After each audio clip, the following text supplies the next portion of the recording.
മക്കൾക്ക് 15 വയസ്സ് പ്രായപൂർത്തി എത്തുന്നതിന് മുമ്പ് ഉപ്പമാർ മരണപ്പെട്ടു പോകുന്നത്, മക്കൾ യതീമുകളാകുന്നത് കാരണങ്ങൾ പലതായിരിക്കാം. രോഗബാധിതനായി മരിക്കുന്ന ഉപ്പ, ആക്സിഡന്റിൽ മരിക്കുന്ന പിതാവ്, യുദ്ധങ്ങളിൽ മരണപ്പെടുന്ന പിതാക്കന്മാർ, കുഞ്ഞുങ്ങൾക്ക് തണൽ നഷ്ടമാകുമ്പോൾ അവർ യതീമുകളായി മാറുന്നു. അത് അള്ളാഹുവിന്റെ ഒരു തീരുമാനം.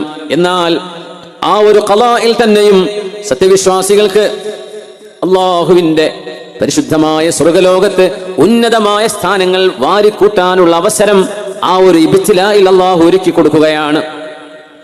നിങ്ങൾ യതീമുകളെ ബഹുമാനിക്കുന്നില്ലല്ലോ എന്നാണ് ചോദിക്കുന്നത്.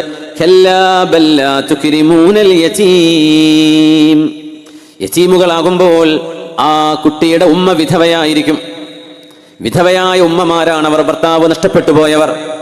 നിങ്ങൾ അവരെ സംരക്ഷിക്കുന്നില്ലല്ലോ എന്നല്ല ചോദ്യം, നിങ്ങൾ അവർക്ക് ഭക്ഷണം കൊടുക്കുന്നില്ലേ എന്നുമല്ല ചോദ്യം.